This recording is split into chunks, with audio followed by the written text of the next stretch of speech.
Assalamualaikum warahmatullahi wabarakatuh.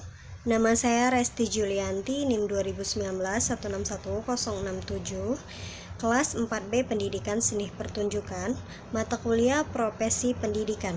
Baiklah teman-teman, rangkuman kali ini saya akan membahas tentang guru sangat penting dalam proses belajar mengajar, terutama bagi anak didik dengan perkembangan zaman terutama di abad 21 ini.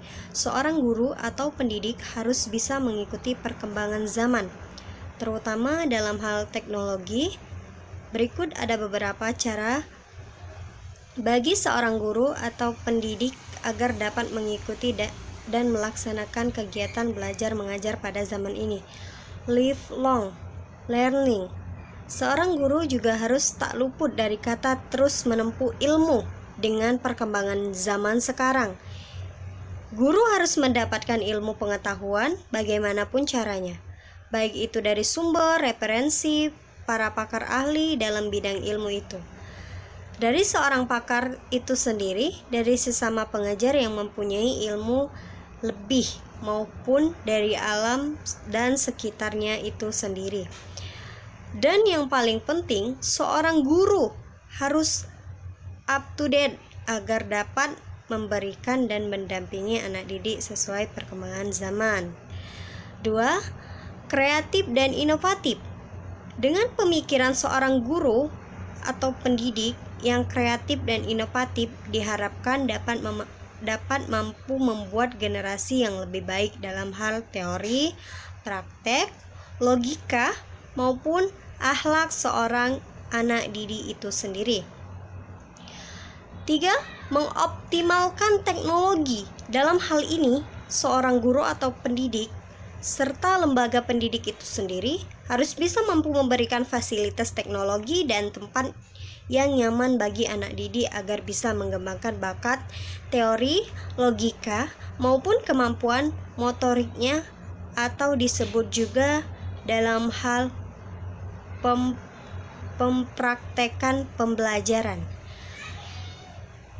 4. Reflektif. Dalam hal ini, seorang guru atau pendidik diharapkan dapat menilai, menyadari, dan mengubah cara pembelajaran dalam penerapannya. Jika tidak sesuai kenyamanan dan keinginan kebanyakan anak didik, ini berguna agar untuk anak didik tidak merasa tertekan. Dan jika anak didik tidak merasa tertekan dan nyaman dalam proses belajar, maka anak didik itu kemungkinan besar akan dapat mengembangkan pemikirannya dan teori yang ia dapat maupun yang ia temukan sendiri. 5. Kolaboratif. Dalam hal ini, guru atau pendidik bisa melakukan kolaboratif terhadap anak didik dan orang tua anak didiknya. Ini dilakukan agar seorang guru atau pendidik dapat mengendalikan, membimbing, dan mengajar suatu pembelajaran terhadap anak didik secara optimal, yang dimana seorang guru dapat memantau sekaligus dari dua lingkungan yang berbeda, yaitu dengan mendapatkan informasi dari komunikasi dari orang tua anak didik itu sendiri, serta dengan melakukan kolaborasi dengan seorang anak didik dapat memberikan ia pengaruh yang lebih baik dan tentunya akan menimbulkan suatu kenyamanan dan kesenangan tersendiri bagi anak didik maupun seorang guru atau pendidik dalam proses belajar mengajar.